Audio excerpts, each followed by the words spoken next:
Okay, picture this for a second. It's January 2024. A man named Noland Arbaugh, paralyzed from the shoulders down, is sitting at a computer playing chess. But here's the thing, no hands, no mouth stick. He is literally doing it just using his thoughts. So welcome to this explainer, where we're unpacking the incredible, frankly mind-bending evolution of brain-computer interfaces and how exactly we arrived at the reality of 2026.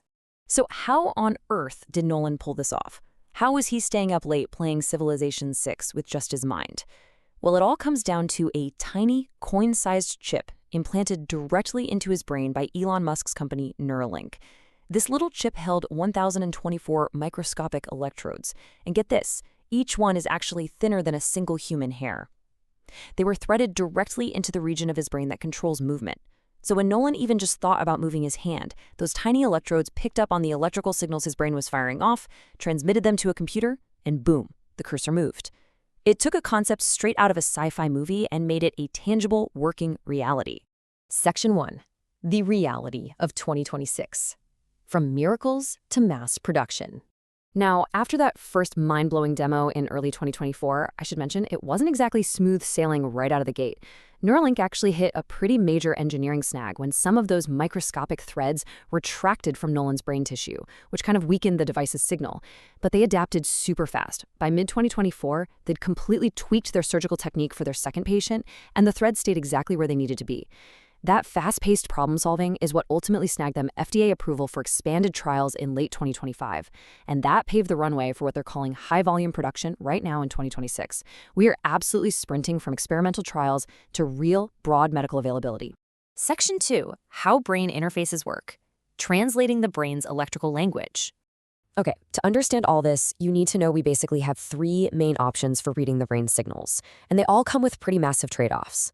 First up, you've got non-invasive devices, like those EEG headsets. They just sit on the outside of your skull, so they're totally safe. But the signal, it's really fuzzy. It's kind of like trying to listen to a whispered conversation through a thick brick wall. Then you've got partially invasive devices, like the Stentrode. That one actually goes in through a blood vessel. It gives a really solid signal and keeps risks low since nobody's opening up your skull. And finally, we have fully invasive devices, like Neuralink's N1 chip. These are implanted directly into the brain tissue itself. The signal is crystal clear, but obviously it carries all the inherent risks of open brain surgery. And that brings us to Neuralink's big technological edge. They completely ditched the old-school rigid electrodes that tend to cause brain scarring over time. Instead, the N1 chip uses ultra-flexible threads that literally move with the brain. But here's the catch. You can't exactly insert threads thinner than a hair by hand. That's why they built the R1 robot. It's a surgical robot that actively dodges blood vessels while it sews. Because let's be real, human hands, especially after a cup of coffee, just do not have that kind of microscopic precision. Plus, once it's in, the whole system is completely wire-free and cosmetically invisible. It is a total masterclass in modern engineering. Section 3. The race to mass production. A booming multi-billion-dollar industry. The sheer scale of this right now is just staggering. If we look at the global brain-computer interface market in 2026, we're talking an estimated $8 to $12 billion. Billion with a B. What was pretty much just a niche research curiosity a decade ago has absolutely exploded into this massive commercial and medical reality. It is definitely no longer a one-company story. And we were seeing some really healthy diversification that's giving patients real options. Take Synchron, for example. They bypass skull surgery entirely by dropping their Stentrode device right down the jugular vein until it sits next to the motor cortex. Wild, right? Then there's Precision Neuroscience, actually founded by a former Neuralink co-founder.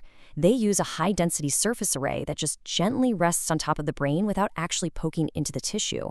And you can't forget BlackRock Neurotech, the true veterans of the space, actively pushing for FDA clearance on their Utah array. Ultimately, having all these options means that not every single patient who needs a BCI is going to have to undergo deep brain surgery. Section 4. Beyond paralysis. Healing the brain. So curing paralysis is incredible, but the medical trials underway right now go way beyond that. Researchers are testing these interfaces as targeted mood pacemakers to treat severe depression. And it scales up from there. We're talking about stopping epilepsy in its tracks. Imagine a device that literally detects and neutralizes a seizure before it even happens. It's amazing. They're even making experimental strides into the hippocampus to try and restore memory for Alzheimer's patients, and using sensory inputs to actually bring back sight and sound. Section 5. The ethics of mind reading. asking the hard questions. But of course, we have to talk about the flip side. Think about this for a second. Your brain activity, that is the absolute last truly private space you have. And a BCI, even if it's strictly for medical use, sucks up massive amounts of data about what's going on inside your head. So, who owns that data? Could a court subpoena your neural records? Could a corporation just package it up and sell it? Interestingly enough, Chile has already stepped up as the very first country in the world to enshrine neural rights right into their constitution to protect mental privacy. It's a massive question the rest of the world is going to have to answer really soon. Which leads us to this incredibly deep philosophical dilemma about identity and agency. If you have an implant in your head that artificially boosts your mood to stop a depressive crash, or stimulates your memory so you recall something you definitely would have forgotten, well, who is actually in control? Is that resulting thought or feeling really you, or is it the implant? As this tech enters people's brains, that line between the tool and the self is getting unbelievably blurred. And then, yeah, there is the looming threat of neurosecurity, hackers. Researchers have already proven that basic consumer-level EEG headsets can be compromised to extract sensitive info, like your PIN code, literally just by monitoring how your brain reacts to familiar numbers. So yes, your own thoughts could technically give away your bank password. What happens when a fully implanted device, one that can not only read but actually stimulate your brain, gets hacked? Add to that the terrifying risk of cognitive inequality. If these devices start being used for human enhancement, and only the ultra-wealthy can afford them, we are looking at an unprecedented divide in human capability. Section 6. The Mind's New Frontier. Looking Inward. To really wrap your head around this moment in history, think back to 1969. The Apollo 11 moon landing was this massive triumph of human exploration, sending us 384,000 kilometers away into the vastness of space. But the revolution we're living through today, in 2026, is completely different. This is an exploration taking place right behind your own eyes, literally inside your skull. For all of human history, we have spent our time on the outside, looking in. Now, for the very first time, we've built the tools to look from the inside out. And this brings us to a really powerful final thought directly from our source material. What we do with that view will define the next chapter of what it means to be human. The technology isn't a pipe dream anymore. It is here.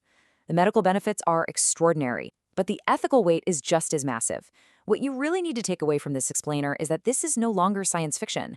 So I'm going to leave you with a question to chew on. If this technology is proven safe and effective, would you ever actually want a brain-computer interface of your own? Whether it's to fix a medical issue or even just to enhance your mind? Think about it. Because it's a choice we all might be facing a lot sooner than we think.